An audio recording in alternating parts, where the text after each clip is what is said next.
It is time for Money Power Politics. Today, President Trump ordered his administration to look into reciprocal tariffs on all U.S. trading partners. His nominee for Commerce Secretary Howard Lutnick said that the country-by-country study would be finished around April 1st. Then the president would impose the final tariffs. But Trump's threat to try to even the score with other countries comes as inflation is heating up again, and that raises the stakes for this strategy. Yet Trump and Lutnick do not seem too concerned. Watch this. Prices could go up somewhat short term, but prices will also go down. Interest rates are going to ultimately be coming down because of things that happen, and they go hand in hand with the tariffs. But we think that the prices for some things, many things, it could be all things, will go down. Ultimately will go down. Remember, if they drop their tariffs, prices for Americans are coming down. Our production's going up and our costs are going down. Some things, many things, all things will go down. Interest rates and all the things will go down. Did you get that? Here to help us make sense of it, because I clearly need help, former Wall Street banker turned journalist Bill Cohan. He's a founding partner at Puck News. And David Gura is here, correspondent for Bloomberg and host of the Big Take podcast. All right, David, let's talk about this tariffs study. Because the way I see it, Donald Trump fancies himself a great negotiator. So does Howard Lutnick. And they're going to spend the next few months sort of playing this game of chicken with other countries and other companies. Who's going to come? Who's going to bend the knee because you're afraid of the big bad tariffs from the United States of America? Is that how you see it? Because negotiating, if you're Donald Trump and you don't want to pay a contractor for a job he already did, is much different than doing it from the Oval Office. I think that we're going to see a lot more meetings like we saw with the Prime Minister of India today. We're going to have world leaders coming to Washington to meet with the president and talk about this. But I got to say, Howard Lutnick, the Commerce Secretary, has his work cut out for him. We're talking about, 200 countries around the world that we would have to look at and see what the trading relationship is like, what those tariffs are, talk about reciprocity. And to do all of this by April 1st is a huge undertaking. To go back to something you said just a moment ago, I was struck by him saying interest rates will ultimately go down. Well, of course they will. There's sort of some Newtonian physics applied to economics here. Yes, interest rates are eventually going to go down at some point. I was struck by what he said there, too, just about, there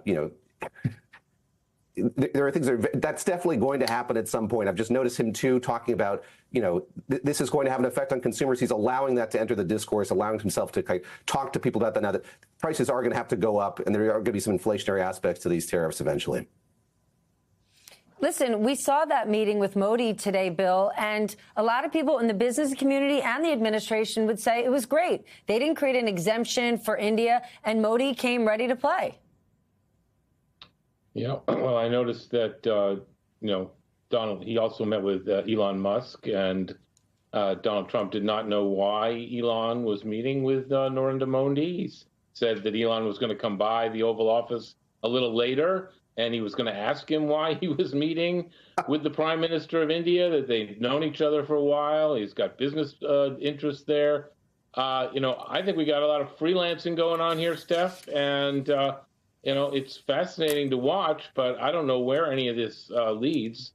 On the tariff question, the markets reacted very positively to the fact that this study wouldn't be done till April 1st, and maybe the tariffs wouldn't be coming till thereafter, which, is a bit of a relief. And so the market's like that. But, it seems like we've got a lot of freelancing going on everywhere now. OK, let's go back to that, because we actually have that soundbite from the president talking about Modi being here today and meeting with Elon Musk, because it struck me as well. Let's watch this. I assume he wants to do business in India, but India is a very hard place to do business in because of the tariffs. They have the highest tariffs just about in the world. I was wondering whether he's meeting with the CEO or meeting with a representative of your government. Well, he's meeting with me in a little while, so I'm going to ask him that question. All right? OK, so can we just back that up?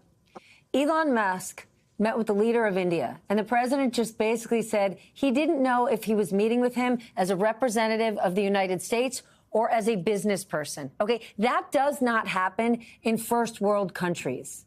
David? It doesn't, and it certainly doesn't happen in government properties. That meeting took place in Blair House across the street from the White House, and you saw there arrayed in that room all manner of Indian officials on one side, and then 3 of Elon Musk's children on the other side. I mean, it's a bizarre spectacle, and I think we should linger on that image for a while just to say what is going on here. Of course, they talked about business, and I think that Elon Musk wasn't shy about that. And we've talked many times before, Steph, just about all of the business interests that Elon Musk has: satellites, rockets. All of that is stuff that India is interested in. To go back to something that Donald Trump said about the difficulty of doing business in India, this is the 5th largest economy in the world. And yes, there are tariffs in place, but this is a place that every multinational company wants to do business, indeed is doing business in. So there's kind of a fundamental mischaracterization of the ease with which companies can do business in India. Okay, what about the ease of doing business in the United States, Bill? In the last few days, when we heard that the president no longer wants us to enforce anti-bribery laws that are on the books, he's making this argument. Nobody wants to do business with the United States. They don't want to do business here because bribery isn't allowed. What does that tell you? Stephanie, again, it's sort of like a free-for-all, as I was saying before.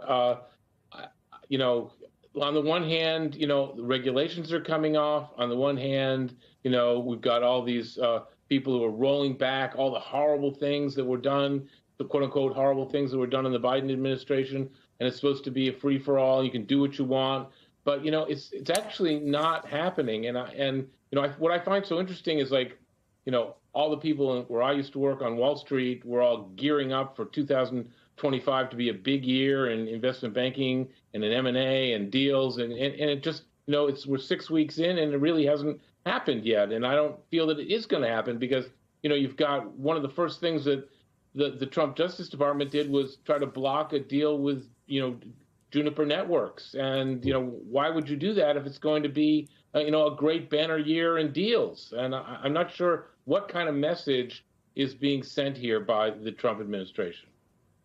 Okay, but hold on, Bill. Do you really think that the Trump administration is going to hold up that Juniper deal forever? Or is it that the president needs to meet with those CEOs and see if he can get a pound of flesh out of them? Yeah, but Steph, you know, we're supposed to be, you know, going into a new era where the regulations are going to be relaxed. And now you're going to have to hold up this deal. Maybe he is going to try to make a deal, but he's also holding up, you know, potentially the deal, the Skydance deal for CBS. He wants a pound of flesh there. He's sort of putting his fingers into the dikes of all of these deals, to mix a horrible metaphor, and you know, holding things up, and people don't know how long. You know, the FCC is going to look at this CBS deal for maybe 18 months. They're thinking about it was supposed to close in the second quarter of this year, and now it may be delayed for as long as 18 months. So this free-for-all, this open regulation period that we're supposed to be, you know, enjoying, seems like it's getting off to a very sluggish start. CEOs better get their war rooms ready. And David, to your point, this image of Elon Musk with his son or his children in rooms with world leaders, I just leave you with this.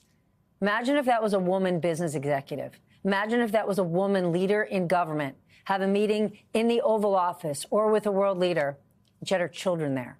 Imagine what the world would be saying.